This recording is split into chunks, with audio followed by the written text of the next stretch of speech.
Shalom les amis, shalom à tous et à toutes, Bezrat Hashem, en espérant que vous allez bien, que tout se passe bien, une refoua shlema pour tous les malades, et Bezrat Hashem qu'on passe ces épreuves-là, Bezrat Hashem qu'on trouve la véritable connexion. Comme vous dites, la yeshiva de la Mouna et du Bitoul, Bezrat Hashem, la yeshiva de cordonnier, Ashrenu. Alors, je suis désolé, cette nuit, on a eu un peu des attaques techniques, mais bon, Hashem, il y a du renouvellement, on revient encore plus chargé. Ce qui c'est pas le Yetzer Hara, c'est quand il nous attaque, alors ça nous donne envie et il nous donne de l'appétit, et puis il donne plus d'appétit, Baruch Hashem. Donc c'est extraordinaire. Une fois Shlema pour Sarah Carole Batfani. Ah, c'est bien, Bouchard Jouni, vous commencez à mettre les conseils de l'alimentation. C'est très bien, vous allez voir des grands changements, ça va vous aider énormément.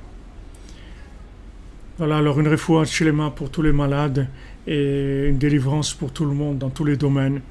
Et des ivougim, et refoua ta nefesh et refoua ta gouf. Que les gens ils se guérissent de la tête aussi et du corps, parce qu'il y a beaucoup de gens malades de la tête.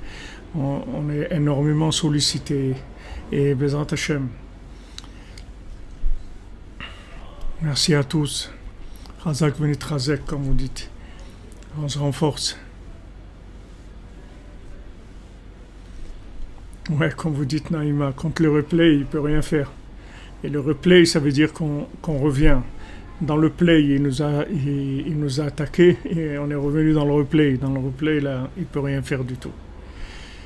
Oui, nous Frima, des gens malades de la tête, malheureusement, il y en a tellement, chez Mishmor. Tous ces systèmes-là, ils ont rendu les gens fous. Les gens, ils ont peur des virus et tout. Mais combien de gens fous qu'il y a, combien de gens malades. C'est incroyable, c'est Hachem Yazor, Bezrat Hashem.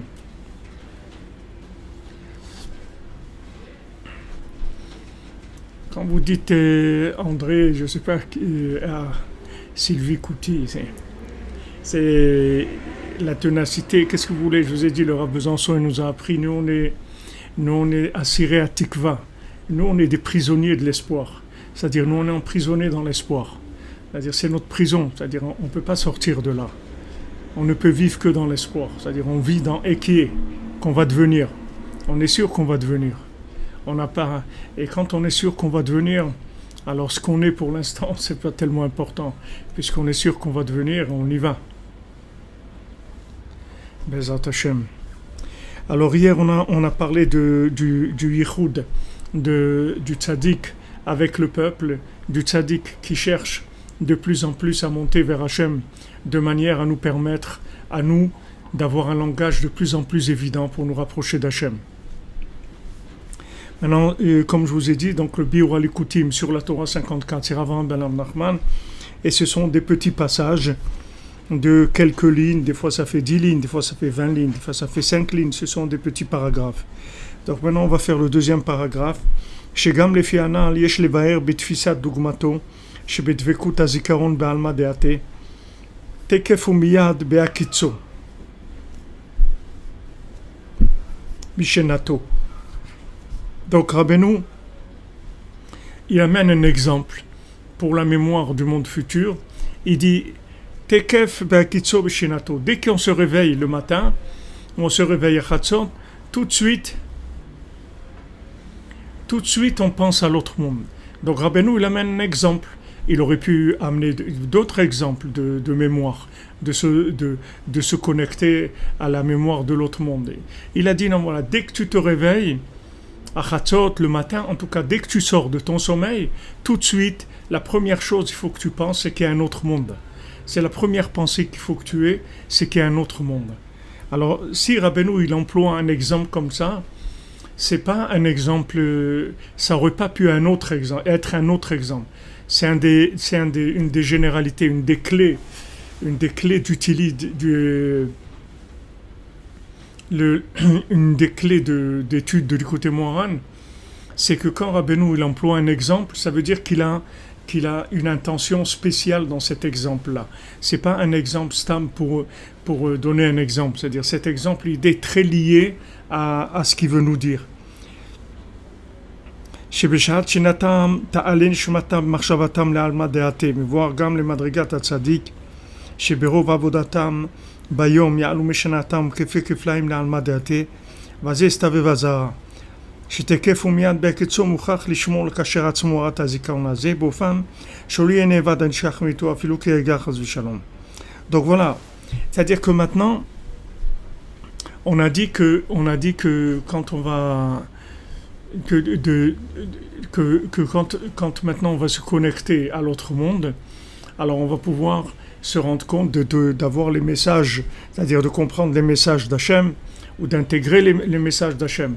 Maintenant, quand on va dormir, alors quand on va dormir, notre âme monte et renouvelle la connexion dans la Emouna, d'accord? Chadashim la Bekarim, Rabba Emunatecha, c'est-à-dire quand on se réveille, la Emouna a été renouvelée, la Emouna a été remise à jour, il y a une nouvelle énergie d'Emouna, d'accord? Donc, si maintenant, quand on se réveille, on pense tout de suite à l'autre monde, c'est-à-dire on reste avec c'est-à-dire on est encore frais, c'est-à-dire on n'a pas encore été pollué. On n'a pas été encore pollué par l'autre monde, vous comprenez? C'est-à-dire par ce monde-là. Quand je dis l'autre monde, là, je voulais parler du monde où on est, quoi. C'est-à-dire par le monde de la Sitra Achara. C'est-à-dire on n'a pas été encore pollué par les poubelles du monde. C'est-à-dire on est encore parfumé des messages de la Neshama. Puisque quand on a été dormir, notre Neshama est montée dans les mondes supérieurs, elle s'est rechargée en Emouna. Donc c'est bien que dès qu'on se réveille le matin, tout de suite on pense à l'autre monde. Parce qu'en pensant à l'autre monde tout de suite, qu'est-ce qu'on fait? En fait, on va mettre en place, c'est-à-dire on va mettre en application, si vous voulez, ce que l'âme, elle a vu pendant la nuit. Donc ça aussi c'est le principe du Chatzot, le fait que maintenant on se lève à Chatzot. On se lève juste avant que le jour commence à se mettre en place, et à ce moment-là, on parle à Hachem de la reconstruction de sa maison, c'est-à-dire la reconstruction de notre maison, c'est la reconstruction de sa maison. C'est-à-dire que quand maintenant on arrive à rendre ce monde comme étant une maison d'Hachem, c'est-à-dire qu'on arrive à voir la maison d'Hachem, alors à ce moment-là, on fait résider Hachem en bas. Donc quand on se lève à Chatzot, c'est la première chose. C'est-à-dire on met en place déjà la reconstruction, puisque c'est écrit que tout celui qui se lève à Chatzot, Ro'e Bebinyana, tout celui qui se lève à Chatzot, il va voir la reconstruction, il va voir la reconstruction du temple. Il la voit, c'est pas il vient un jour il verra. Non, tout de suite il voit la reconstruction du temple. Maintenant il voit la reconstruction du temple. Comment il voit la reconstruction du temple? Par le fait que maintenant il va voir la présence divine qu'il y a dans toutes les situations, dans toutes les pensées, paroles, actions de ce monde. Il va voir la présence d'Hachem. Donc maintenant quand il se lève à Chatzot, il prend, comme on dit, le taureau par les cornes, c'est-à-dire il commence dans le début. C'est-à-dire il commence dans voilà, comme David Ameller, exactement. C'est-à-dire il rentre il prend le prémisse. C'est pour ça que si vous voulez, en Eretz Israël, il y a un principe. Le petit il pleure pour venir écouter le cours, amenez-le qu'il écoute le cours, il n'y a pas de problème. Voilà, de faire un commencement, c'est de l'instant présent, c'est-à-dire que maintenant, il faut aller au commencement, parce que c'est là où se trouve la mémoire. La mémoire, elle est beaucoup plus présente au commencement que quand elle a commencé à être brouillée par toutes les singeries et toutes les distractions de ce monde, d'accord? C'est-à-dire que maintenant, vous voyez, en Eretz Israël, on donne les prémices, on les amène, on les donne au Kohen. C'est-à-dire que maintenant, quand il pousse quelque chose en Eretz Israël, d'abord, il y a un arbre. Si on plante un arbre, alors pendant 3 ans, on ne peut pas manger des fruits de l'arbre. On ne peut pas manger. Pourquoi? Parce que ces fruits de l'arbre, ils sont kadosh, c'est-à-dire ils sont d'un niveau tellement élevé qu'ils sont inutilisables, c'est-à-dire inconsommables, et on ne peut pas les recycler dans notre langage à nous. Donc on ne les touche pas. Et la 4e année, Neta et Reva, et la 4e année, on peut commencer à consommer. Maintenant, on a une mitzvah d'amener Réchit, de tout ce qui a poussé au début, de l'amener au Kohen. C'est-à-dire, on amène au Kohen les prémices, les premières choses. Pourquoi? Parce que ce qui pousse en premier, on le sanctifie complètement. Et par le fait maintenant qu'on a sanctifié ce qui pousse en premier, ça va permettre au reste de rester branché. De pouvoir se brancher.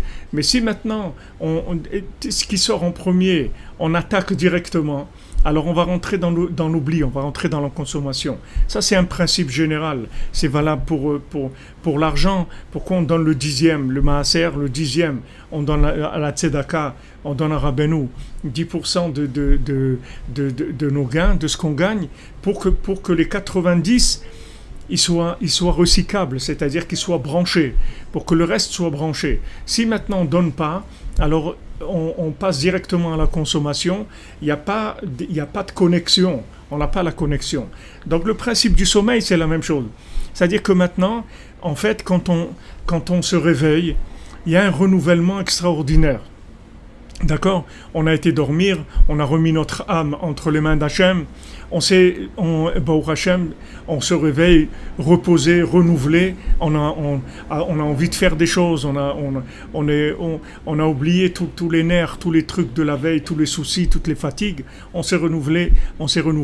Maintenant, si quand on se réveille, on fait marcher tout de suite la machine à expresso, alors on va tout de suite rentrer dans l'oubli, on va entrer dans la consommation de ce monde. Tout de suite, on va rentrer dans la consommation. Mais si maintenant, dès qu'on se réveille, on pense à l'autre monde. Dès qu'on se réveille, dit mon ami, tu sais, voilà les bikurim, comme vous avez dit. C'est-à-dire que maintenant, d'ailleurs, c'est intéressant ce que vous, Sophie Teboul, les bikurim, parce que dans le mot bikurim, il y a le mot boker, il y a le mot aussi boker.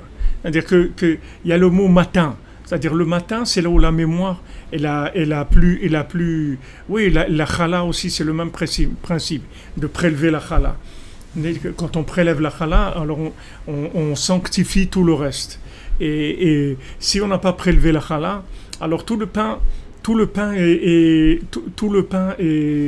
pas consommable. C'est-à-dire on est obligé de prélever la chala. Et c'est intéressant.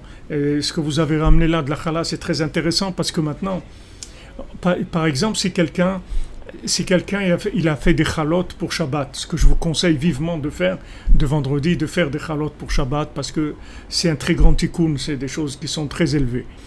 Maintenant, quand quelqu'un il a fait les chalotes pour Shabbat, supposons qu'il a oublié de prélever la chala.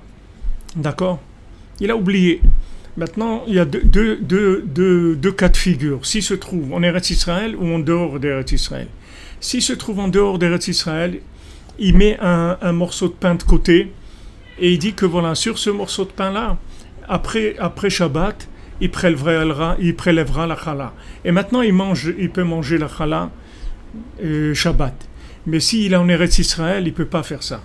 Si en Eretz Israël, il n'a pas prélevé la chala avant Shabbat, il n'y a pas de tikkun pendant Shabbat, il peut pas la manger, c'est fini, le pain il peut pas le manger, parce qu'en Eretz Israël c'est beaucoup plus fort, tout est plus fort, la mémoire est plus forte et donc l'oubli aussi est plus fort, c'est-à-dire tout est accéléré, ça va beaucoup plus vite et ça va beaucoup plus loin aussi, donc la lacha elle change entre dehors d'Eretz Israël et Eretz Israël. Et toutes ces halachot aussi qu'on parle, des bikurim, tout ce qu'on appelle les premiers fruits qui ont poussé, tous les prémices, tout ce qui a poussé en premier, c'est valable qu'en Eretz Israël. C'est pas en Chutz La'aretz. En dehors d'Eretz Israël, il n'y a pas ça. Parce qu'en Eretz Israël, tout est branché, c'est-à-dire tout est branché et tout est fait pour être branché. C'est-à-dire que celui qui a décidé de venir vivre en Eretz Israël, c'est que maintenant il a décidé de vivre branché. C'est-à-dire il veut être branché sur l'infini. Il veut pas vivre dans l'imaginaire. Il veut rentrer dans un pays où il y a la vision d'Hachem en permanence, il y a une connexion très forte. D'accord? En Eretz Israël, il y a une connexion très forte. Et si maintenant quelqu'un il veut venir en Eretz Israël, c'est ça son intention. Si c'est pas ça, c'est pas la peine. Il vaut mieux qu'il reste là où il est. Il est très bien pour l'instant, qu'il fasse là-bas ce qu'il a à faire. Mais Eretz Israël, c'est un pays de connexion. C'est pas un pays, on peut pas dormir ici. C'est pas un pays d'endormi. C'est un pays où les gens ils sont connectés. Et la vie, elle a un mouvement qui fait la connexion, sans arrêt. D'accord, donc ce principe-là, je vous le ramène pour pouvoir comprendre un petit peu, avoir un petit peu accès à ce que Rabbeinu nous dit ici, que dès que vous réveillez le matin, première pensée, l'autre monde, tout de suite. C'est-à-dire que pour mettre en pratique tout de suite la mémoire, la recharge qu'on a eue pendant la nuit, de tout de suite se mettre en application par rapport à cette recharge et ne pas rentrer dans la consommation avant d'avoir fait ça. Donc quand Rabbeinu nous a dit que quand Rabbeinu il nous dit, quand tu te réveilles le matin, la première pensée à avoir, c'est de penser à l'autre monde, ça veut dire que Rabbeinu nous donne quelque chose de concret, un conseil concret et un conseil qui va nous permettre de gagner énormément de temps et d'efforts. C'est-à-dire, au lieu d'avoir besoin, après toute la journée, à faire des efforts énormes de retour vers la mémoire, si Birlal, dans la journée, si on se rappelle qu'il y a un inyan de mémoire, si on se rappelle de ça, parce qu'on peut rentrer dans la mémoire, c'est-à-dire dans l'oubli, et oublier complètement, dans la journée, on peut être tellement préoccupé par ce qui se passe avec nous, qu'on a oublié, Birlal, que ce monde-là, il est qu'un monde de connexion, etc. On peut rentrer complètement dans la marmite, c'est-à-dire se faire avaler par ce monde.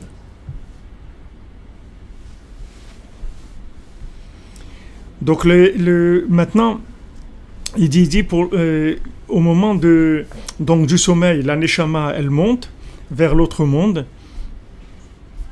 Et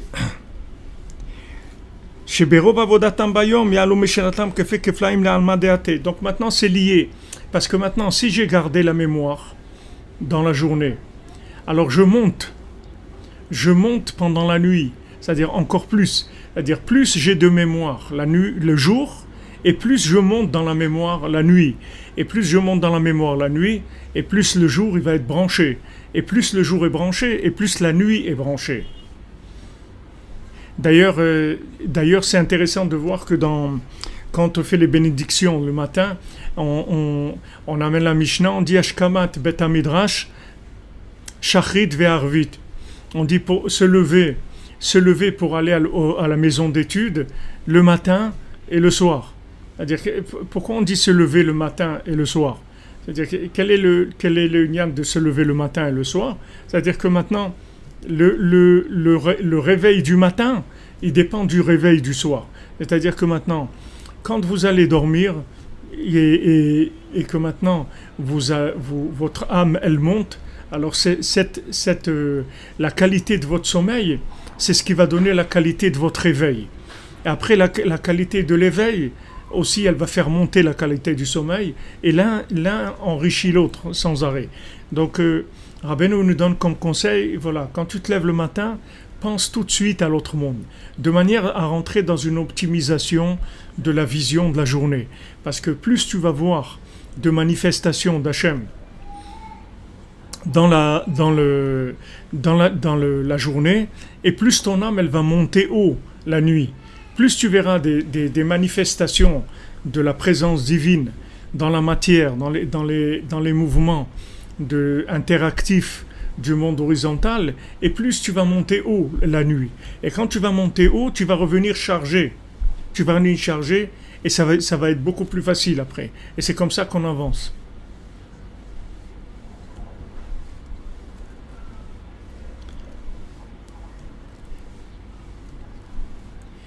Lo yamush sefer Torah mipicha v'agita bo yomam v'layla. Merci Romain.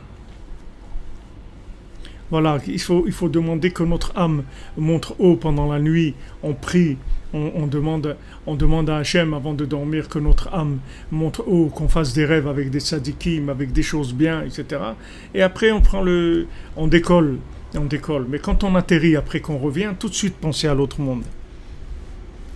Et il dit, Ya'alou Beshinatam maintenant, Sheberov Avodatam Bayom, c'est-à-dire que maintenant, ils vont tellement chercher dans la journée que après, quand ils vont aller dormir, ils vont monter Kefle Keflaïb, le double du double dans le monde futur.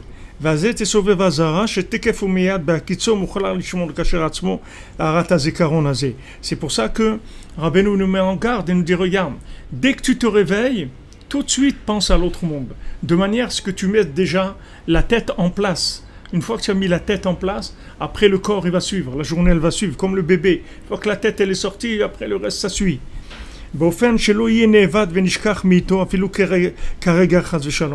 manière à ce qu'il n'oublie même pas une minute l'autre monde.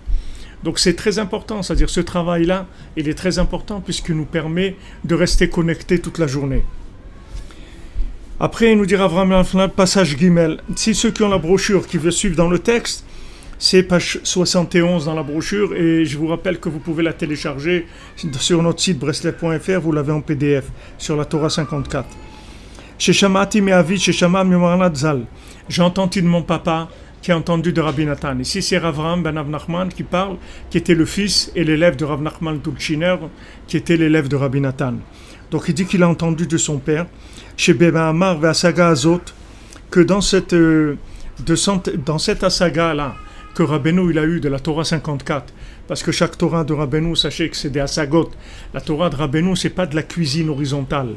La Torah de Rabbeinu, ce sont des choses complètement nouvelles qui viennent d'endroits très élevés où aucun être humain n'a jamais eu accès à ces enseignements-là. Ce sont des asagot d'Hachem, c'est-à-dire des compréhensions de l'infini. Ce ne sont pas de la cuisine de Torah horizontale. C'est pas des choses que les gens ils ont appris dans ce monde et ils ont cuisiné ce qu'ils ont appris. C'est pas de la bina du Olam Hazé. La bina du Olam Hazé, c'est de la déduction par rapport à ce que la personne elle a pris comme élément dans ce monde. Même des enseignements de Torah dans ce monde, elle a pris de la bina, c'est-à-dire elle a lu dans un livre et dans un autre et dans un autre et dans un autre. Et après, avec tout ça, elle a compris des choses. C'est pas du tout ce genre d'enseignement. Rabbeinu, ça vient tout d'en haut, complètement. Il n'y a rien qui vient d'ici. C'est une Torah que d'en haut, il l'habille dans ce monde et il l'habille dans la Torah. Souvent, Rabbeinu demandait à ses élèves, voilà, cette chose-là, trouvez-moi dans la Torah ou un appui pour cette chose-là. Rabbeinu voyait des choses en haut, après il les habillait dans la Torah. Et tout c'est des asagot et lokut. Tout ce que Rabbeinu il avait, ça s'appelle des compréhensions divines, des visions divines. C'est pas de la cuisine à l'horizontale. Donc dans cette asaga de la Torah 54, Pakad vetziva alav admur zal miaz ve'ala lechodesh v'torato. Donc maintenant, à partir de cet enseignement-là, de la Torah 54, Rabbeinu il a donné l'ordre à Rabbi Nathan de commencer à être mechadesh dans la Torah de Rabbeinu, c'est-à-dire de commencer à trouver dans la Torah de Rabbeinu des chidushim, des choses nouvelles, des aspects nouveaux, des concepts nouveaux. Tout ça dans la Torah de Rabbeinu. Maintenant, il avait le droit de pouvoir utiliser l'outil comparatif dans la Torah de Rabbeinu. D'accord ? Rabbi Nathan, il a reçu l'ordre de Rabbeinu, après la Torah 54, de pouvoir utiliser la fonction ou la faculté comparative pour pouvoir donner des chidushim à partir de la Torah de Rabbeinu. Shalze sivev bechlal ha'inyan.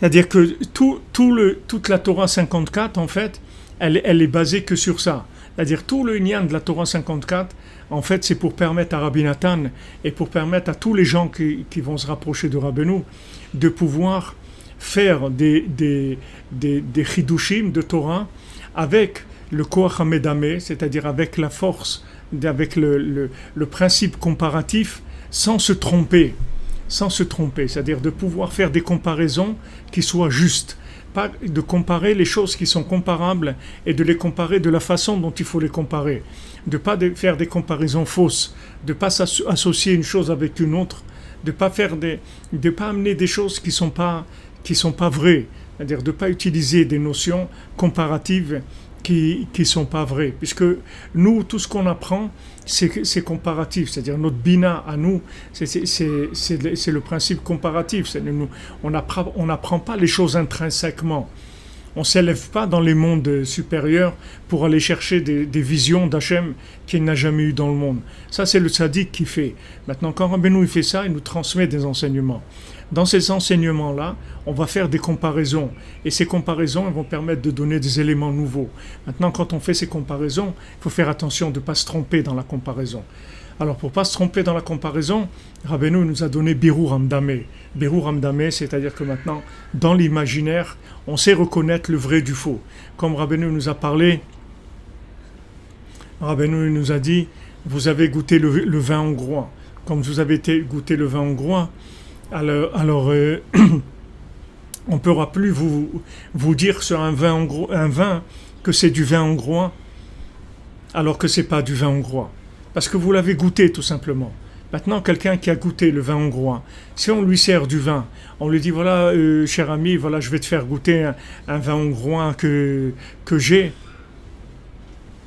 Et Et maintenant, on va goûter, on va dire désolé mon ami, ça c'est pas du vin hongrois. Mais c'est sûr, regarde, il y a une étiquette dessus. Il y a l'étiquette du grand rabbin dessus, regarde. C'est contrôlé, c'est une étiquette contrôlée, c'est pas n'importe quoi. Il dit écoute, tu peux contrôler, pas contrôler, tout ce que tu veux. Il faut que tu saches une chose, que moi j'ai goûté le vin hongrois. Le reste, je ne sais pas ce que tu veux dire, mais moi, le vin hongrois, je sais ce que c'est. C'est tout.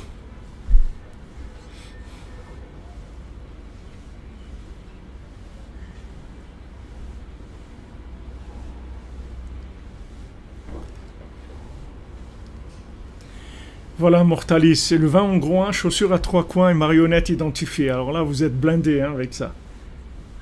Vous comprenez? C'est-à-dire que maintenant, Rabbeinu, il nous donne, il nous fait goûter quelque chose. Et le fait qu'on a goûté quelque chose, ça y est, on est protégé, si vous voulez, on est protégé du mensonge. Vous comprenez? On est protégé du mensonge. Parce que, en fait, le mensonge, il utilise l'ignorance des gens.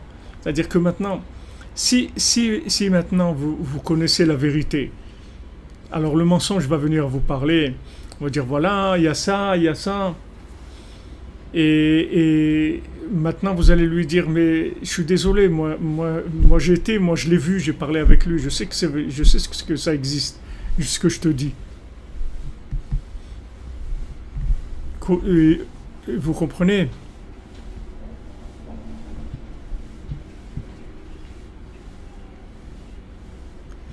Voilà, comme vous dites, le mensonge il tient que dans les chaussures à quatre coins, les super chaussures, les chaussures en cuir, en truc, les super chaussures à la mode. Là-bas, il tient. Le mensonge, il ne peut pas tenir devant quelqu'un qui a goûté la vérité, elle a un goût. Elle a un goût. C'est-à-dire qu'il y a, en fait, ce goût, le goût, c'est une mélodie. C'est-à-dire il y a une mélodie dans la vérité.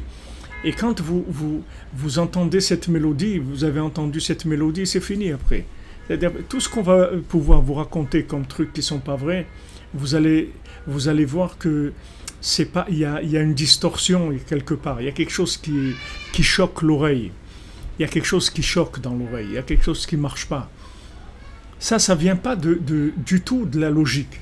C'est-à-dire logiquement, vous ne pouvez pas lutter contre le mensonge, parce que le mensonge, dans la logique, il peut être 1000 fois plus fort que vous. C'est-à-dire, vous ne pouvez pas commencer à raisonner avec lui, c'est impossible. Mais seulement, vous pouvez lui dire, regarde, ça, c'est pas vrai, c'est tout.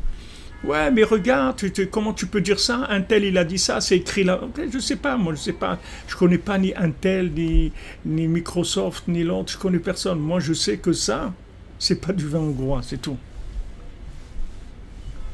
D'accord? Voilà, les westerns, comme vous dites, j'avais oublié ça.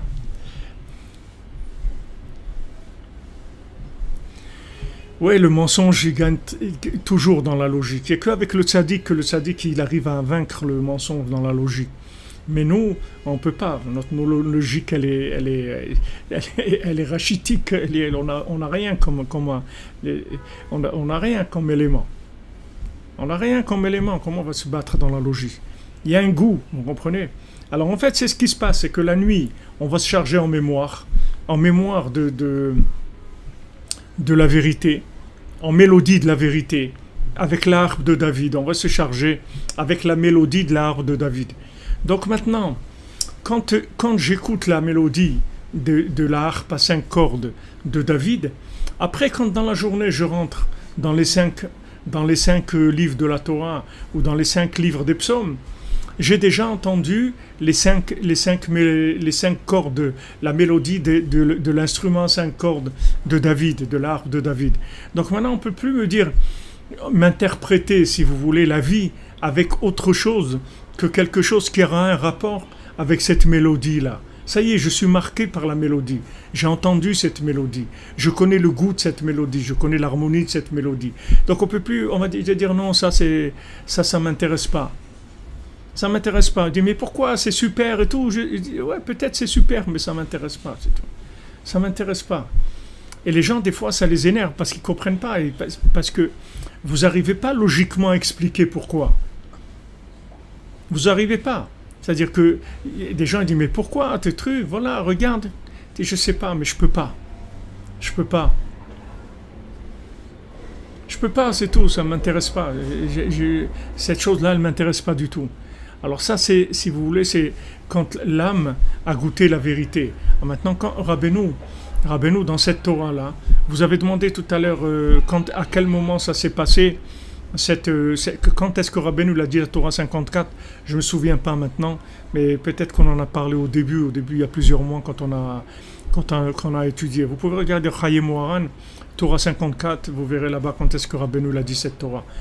En tout cas, maintenant, quand Rabbeinu l'a dit la Torah de la mémoire, la Torah de la connexion à l'autre monde, en fait, il a donné le birour du Médamé, c'est-à-dire le tri, il a donné la clé du tri de l'imagination. C'est-à-dire que maintenant, en fait, il vous fait rentrer dans le référentiel absolu, et après, il vous lâche dans le relatif, et il dit, voilà, maintenant, tu peux aller dans le relatif, parce que tu as été marqué par l'absolu. Donc, plus dans le relatif, il va y avoir des éléments vrais, des éléments faux. Donc, et des fois, c'est pas ou noir ou blanc. Des fois, c'est des niveaux seulement. C'est-à-dire, il y a des choses qui sont à notre niveau, il y a des choses qui ne sont pas à notre niveau. Quand c'est pas à notre niveau, c'est du mensonge aussi. Quelque chose de trop haut, c'est du mensonge pour nous. Quelque chose de trop bas, c'est du mensonge pour nous. La juste mesure, ça aussi, c'est quelque chose qui est le souffle divin, qui vient d'une inspiration de l'infini. Donc maintenant, le Rabbeinu, quand il a dit cette Torah, il a donné le birur hamdamé, c'est-à-dire le tri de l'imagination.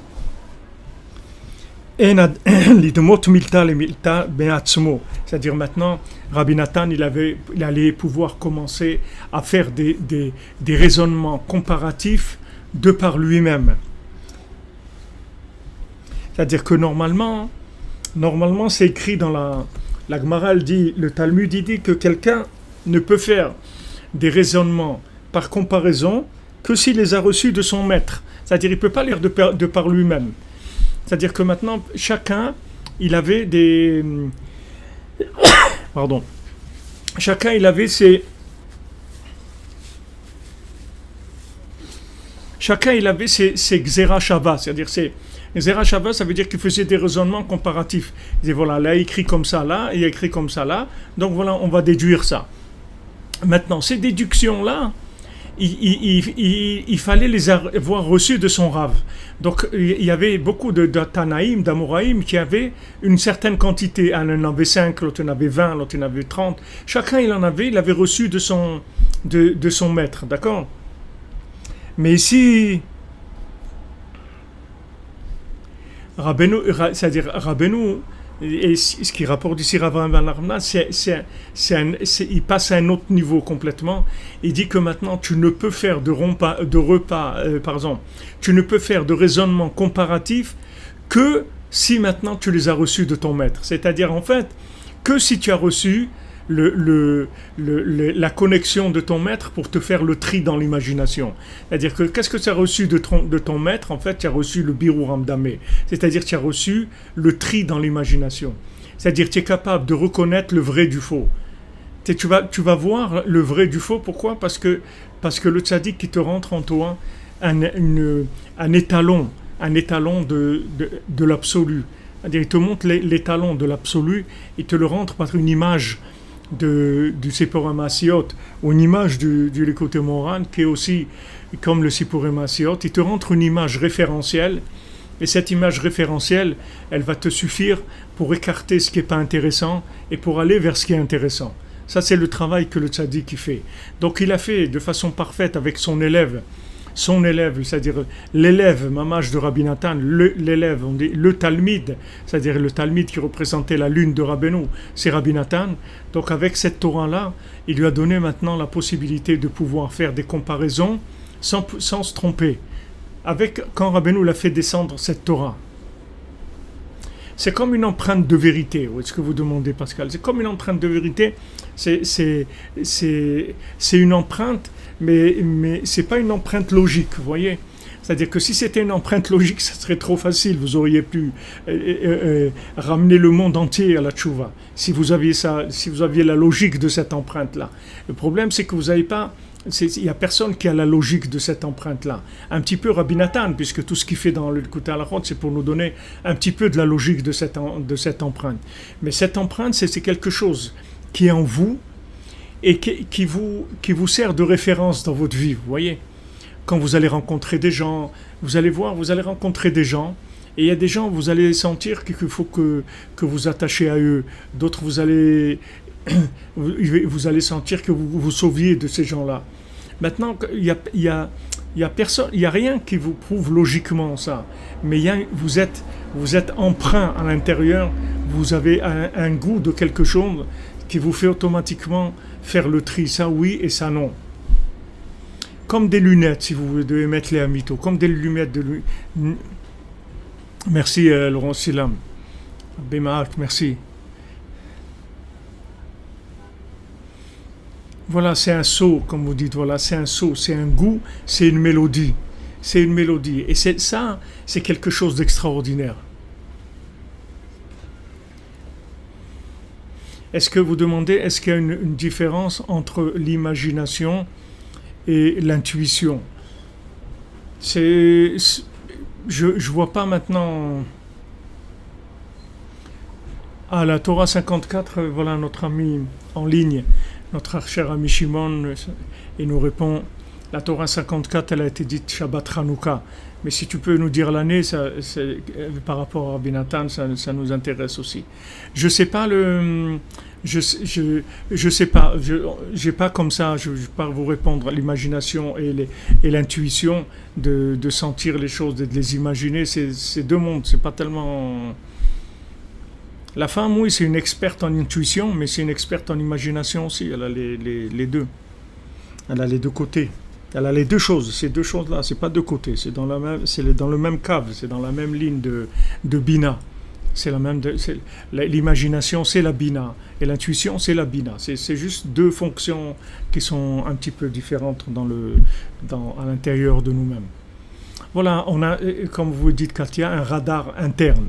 Un GPS interne, comme ça. Toujours, il vous montre ça oui, ça non, ça plus par là, moins par là, plus de ça, moins de ça. Vous avez quelque chose à l'intérieur de vous qui est un référentiel qui vous permet de circuler. Ça, il l'a donné à Rabbi Nathan, et bien sûr, à tout celui qui s'attache à Rabbeinu, il a cette chose-là. C'est-à-dire qu'il sait, en fait, quoi faire de sa vie. Natacha Ruth, vous dites qu'il faut être capable d'avoir confiance dans son intuition. Eh bien, sachez qu'il vaut mieux que vous ayez confiance dans votre intuition que celle des autres. Parce que de toute façon, vous vivez avec des résultats soi-disant d'acquis de gens qui sont complètement fous. Alors, il vaut mieux, je vous dis, vivre avec votre intuition. Elle est beaucoup mieux que celle de n'importe qui.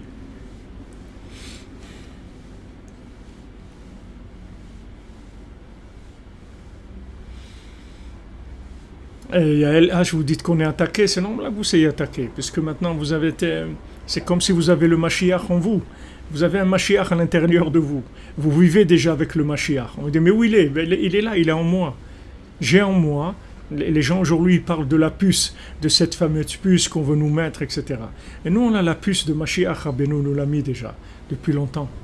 Rabbeinu nous a mis le sceau, la puce du Mashiach en nous. Et cette puce-là, elle nous donne des renseignements sur tous les endroits où on se trouve, les gens qu'on va fréquenter, les décisions à prendre. Tout, cette puce, elle nous donne l'information. C'est une voie intérieure aussi.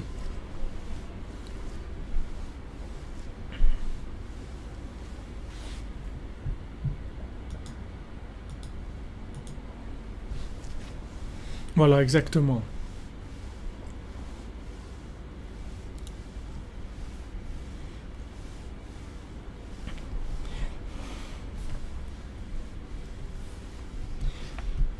Alors, il dit ici, Rav Ben Nachman, qu'il a donné justement à Rabbi Nathan cette possibilité, les damot milta et milta me'atzmo, de faire des raisonnements comparatifs de par lui-même. Et il a dit dans Sikha de Avodat Hashem, dans Pedalet, dans Chaim Moharan, Sheimshich le Anashav Koach Hamdame Barour Vezach. Vous voyez, vous l'avez ça?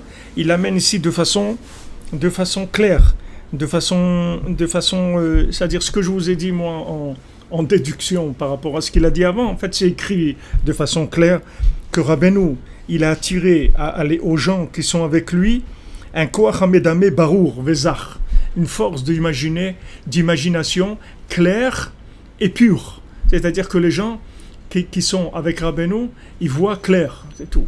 Et si maintenant ils ne voient pas clair, c'est qu'ils ne sont pas avec Rabbeinu, c'est tout. Pas assez. Il faut se rapprocher plus, comme je vous ai dit plusieurs fois. Il faut se rapprocher plus. Il faut que la référence, elle soit plus forte, qu'elle se manifeste plus, la référence, qu'elle soit plus forte en nous. C'est-à-dire, plus la référence est forte, et plus elle va nous aider à faire les tris. Donc Rabbeinu, il a dit ça dans Sikha d'Avodat Hashem, dans Aïn Pedalet, dans le passage 84 dans Chaim Moharan, qui parle de Avodat Hashem. Il a dit qu'il a attiré à ces gens une force d'imagination claire et pure. Maintenant, les paroles, elles s'adressaient spécifiquement surtout à Rabbi Nathan qui était là-bas, que Rabbi Nathan, il a reçu ça de façon totale de Rabbeinu au moment de cette Torah-là. Les Chadesh ou le Damot Milta le Milta, de pouvoir dire des Chidushim en faisant des Chidushim, c'est-à-dire des choses qui sont nouvelles, mais qui viennent de raisonnements comparatifs. Sans se tromper et sans inverser. Sans se tromper, sans inverser. Il y a beaucoup de gens qui malheureusement, ils font des comparaisons. Et de ces comparaisons, ils déduisent des choses, mais c'est faux, complètement faux. C'est complètement faux. C'est-à-dire que nous, pourquoi on peut faire un petit peu de comparaison par rapport à Rabbeinu, c'est par rapport à l'attachement à Rabbeinu, c'est tout. Mais sinon, si les gens ils se lancent dans la cuisine, apprenti cuisinier, après ça devient, au début c'est apprenti cuisinier, c'est sympa. Après ça devient apprenti sorcier, c'est plus apprenti cuisinier. Il commence apprenti cuisinier, c'est mignon. Il a appris des choses, il a beaucoup étudié, il connaît ça, et c'est mignon. Au début, c'est l'apprenti cuisinier, mais après, ça devient l'apprenti sorcier, et après, c'est plus l'apprenti, après, c'est un sorcier tout court. Et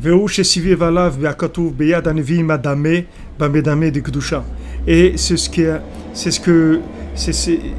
qui est écrit dans la Torah, Beyad Hanevim Adame, dans la main des prêtres, je vais me présenter, c'est-à-dire je vais adamer, c'est-à-dire je vais prendre forme, prendre image, bamedame de Gdusha, c'est-à-dire dans l'imagination, dans la Gdusha. Alors Beyad Hanevim, vous vous souvenez, on avait parlé de la main, de cette fameuse main qui joue sur l'instrument de musique. Donc dans la main de mes prophètes, je vais apparaître. Et ici, ça parle de Medame de Gdusha.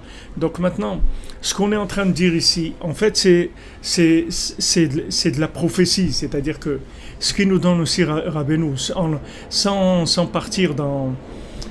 C'est-à-dire en restant dans une norme à trois coins du mot prophétie, c'est-à-dire que tous les gens qui se rapprochent de Rabbeinu, en fait, ils deviennent des prophètes. Mais dans une norme de chaussure à trois coins, pas rentrer dans de Hollywood de la chose. Cordonnier à trois coins, prophète à trois coins. C'est-à-dire que prophète quoi? C'est pourquoi c'est un prophète?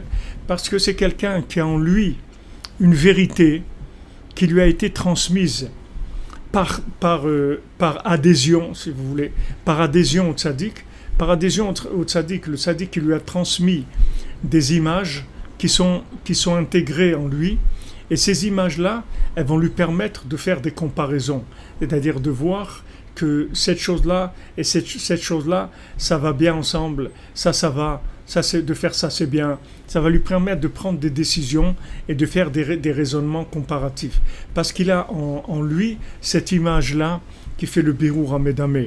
Donc ça s'appelle de la prophétie, tout simplement.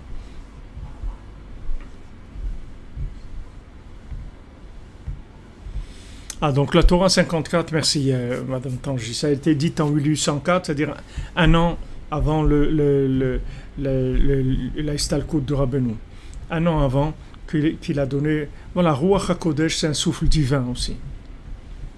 Donc maintenant toutes ces notions-là, Baruch Hashem, on les prend toujours dans la yeshiva à trois coins, c'est-à-dire toujours simplement, pas de rentrer dans des... Mais Rabbeinu, il a dit déjà qu'à l'époque de Mashiach, quelqu'un qui ferait Netilat Yadayim, qui laverait ses mains avant de manger du pain, il serait un chidouche comme le Baal Shem Tov. Il serait quelqu'un comme le Baal Shem Tov, tellement qu'il va y avoir de la folie dans le monde. Donc, Baruch Hashem, qu'on a ces médicaments-là extraordinaires qui nous font rentrer en nous, si vous voulez, ce référentiel. Vous voyez comment on fonctionne ? C'est-à-dire là, on est en train de parler. Tout ce que je vous dis là, tout ce qu'on est en train d'étudier, si vous n'étiez pas des élèves de la yeshiva à Troncoin, mais les gens disent mais c'est quoi cette folie là ? C'est quoi ? Mais où sont les raisonnements, les trucs, les références de ci, les références de là ? Nous, vous voyez qu'on raisonne pas avec de la logique. Vous voyez que c'est tout de l'adhésion, c'est-à-dire c'est tout de la connexion, de l'adhésion à des principes. On adhère à un principe. Quand on adhère à un principe, ce principe-là, il devient une source de référence pour nous. Quand il devient une source de référence pour nous, ça y est, on a gagné. C'est-à-dire à ce niveau-là où on a adhéré, en fait, on ne peut plus se tromper. Parce qu'il va y avoir toujours une clarté. Voilà, ça oui et ça non. Et il y a des choses où on ne peut pas, parce que pour l'instant, notre niveau d'adhésion, il n'est pas assez grand. Vous comprenez ?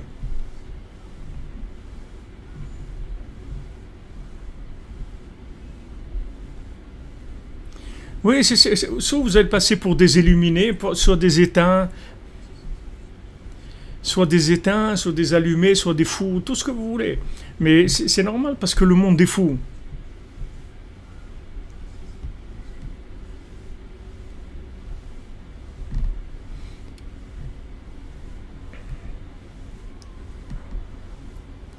Si maintenant la Kabbalah, ça vous parle, alors c'est bien, vous faites la Kabbalah. Mais sachez que chez Rabbeinu, il y a toute la Kabbalah, et plus que la Kabbalah. Rabbeinu, il a dit, ses enseignements, ils sont beaucoup plus élevés que la Kabbalah. Mais ça ne veut pas dire que c'est plus élevé, c'est ce qu'on a besoin aujourd'hui de ce niveau-là. Si maintenant la Kabbalah, ça vous parle, allez-y. Mais sachez que dans les Sipurim Masiyot, il y a tout. Il y a tout dans les Sipurim Masiyot. Tout, absolument tout. Dans les contes, vous avez tous les secrets de la Kabbalah. Rabbeinu l'a dit. La Kabbalah, tout. Et en plus simplifié. C'est très simple. C'est très simple. Vous voyez comment ça fonctionne. C'est-à-dire que maintenant, vous adhérez avec la Emouna. Cette Emouna, elle vous permet de capter l'image. L'image, elle se grave en vous. Elle devient le sceau de la vérité. Elle se grave en vous. Chotamo. Emet, Hachem, le chotam d'Hachem, c'est Emet, c'est-à-dire le sceau d'Hachem, c'est Emet. Donc vous recevez en vous une image de Emet Lehamito d'un niveau très très élevé. Et à ce moment-là, tout ce qui va devenir dans votre vie, vous allez prendre de la décision, vous dire ça je vais par là, ça je fais comme ça je fais pas, etc. Votre chemin il va devenir clair. Vous allez trouver votre chemin clair. Donc c'est ce qui s'est passé de façon parfaite chez Rabbi Nathan, et c'est ce qui se passe chez les gens qui sont proches de Rabbeinu. Et ça, vous pouvez le voir, ceux qui ont connu des Breslevers, des anciens qui sont maintenant dans l'autre monde, comme Rav Israël Ber au dessert, ou Rav Yitzhak Bender, ou Rav Shmuel Shapira, ou Rav Ari Shapira, ou Rav Velvel Cheshin, tous ces Breslevers-là, tous ils avaient ça, c'était monnaie courante chez eux, le Ruach HaKodesh. Ils voyaient tout, quand quelqu'un rentrait, ils voyaient tout. Mais simplement, c'est coordonné à trois coins. Très simplement. Vous voyez des gens simples, moi j'ai assisté plusieurs fois à des choses qui étaient époustouflantes. Et pourtant, c'était dit d'une façon tellement simple que il n'y avait pas c'était, vous voyez la grandeur de la personne dans sa simplicité et comment elle voyait des choses incroyables.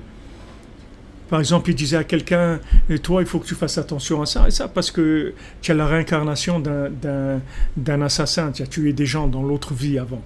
Maintenant, comment ils voyaient ça ? C'était des cordonniers à trois coins. Mamache, quand vous parliez avec eux, vous voyez des cordonniers. Et vous voyez que dans ces cordonniers, ils avaient un niveau de connexion inimaginable. Ils voyaient Ruach HaKodesh, c'était quelque chose d'évident. La première fois où j'ai passé Rosh Hashanah avec Rav Israël Ber au dessert, il y avait dans les yeshivas de Breslev de Jérusalem, puisqu'à l'époque il n'y avait pas Ouman encore, il y a plus de 40 ans, il y avait pas, Ouman était complètement inaccessible. Et en tout cas pas Rosh Hashanah, ça c'est sûr, dans l'année c'était déjà de la folie, mais à Rosh Hashanah c'était impossible. Et donc on se retrouvait dans la synagogue de Jérusalem, on était au début 500, après 1000, 1500, et en bas il y avait des chambres, et ces chambres-là, elles servaient à des gens qui n'avaient pas où dormir, comme Israël Ber, il venait de là où il était, je ne sais pas s'il était à Tveria, ou il était déjà à Yerushalayim. Et en tout cas, il dormait là-bas, et moi j'étais arrivé aussi de France et tout, je dormais dans la même chambre avec lui. Ok, je suis rentré, shalom, shalom, je suis installé et trucs. Maintenant, la nuit, il avait besoin de quelque chose. Il m'a appelé Avrom, Avrom. Maintenant, moi, je ne lui ai jamais dit mon nom. Je lui ai jamais dit mon nom. Mais il m'a appelé Avrom, Avrom. Il voulait un verre de coca. Il m'a dit, Teni kos cola. Un verre de coca. Mais j'étais étonné qu'il m'a appelé par mon nom, alors que je n'ai jamais dit mon nom. Mais ça, c'est des gens, ils vivaient comme ça. Mais simple, mamage des cordonniers, simple, tout simple, simplifié au maximum, sans des non, mais c'est ce que vous dites, Sophie Teboul et Tarana à la fin, c'est pas la fin ce que je vous dis, c'était bien avant, c'était 15 ans avant qu'il soit décédé, c'est ce que je vous dis là.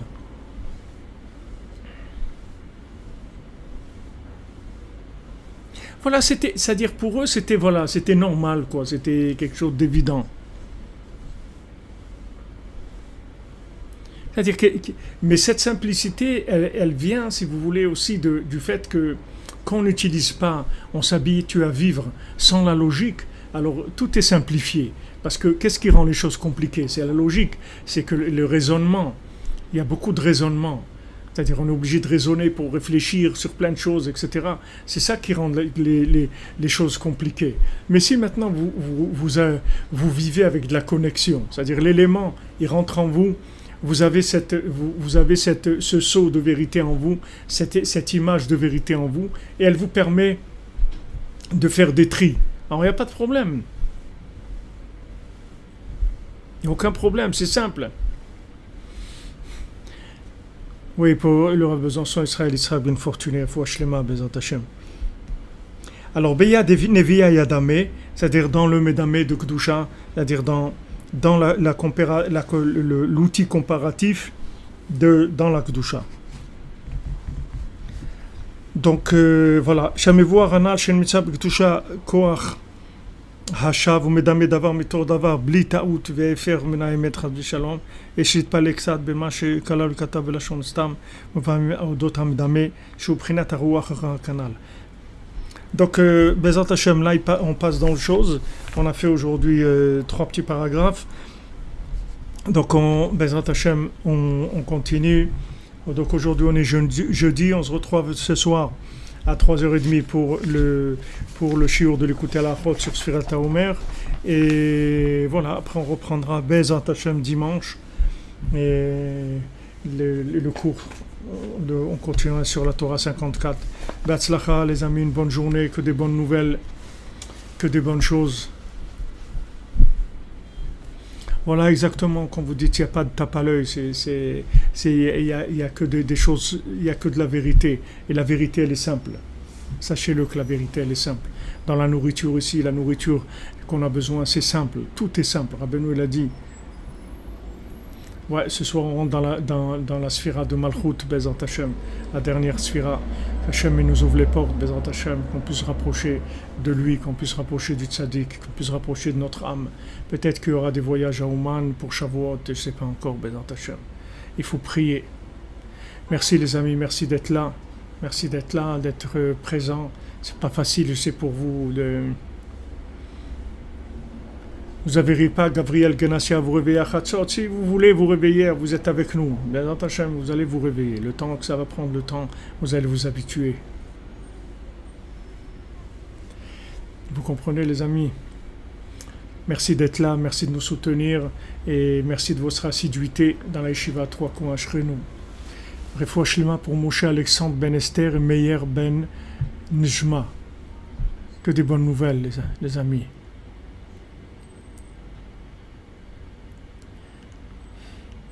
Amen, vous aussi. Le Bihdikum, que des bonnes nouvelles, les amis. Merci pour tout.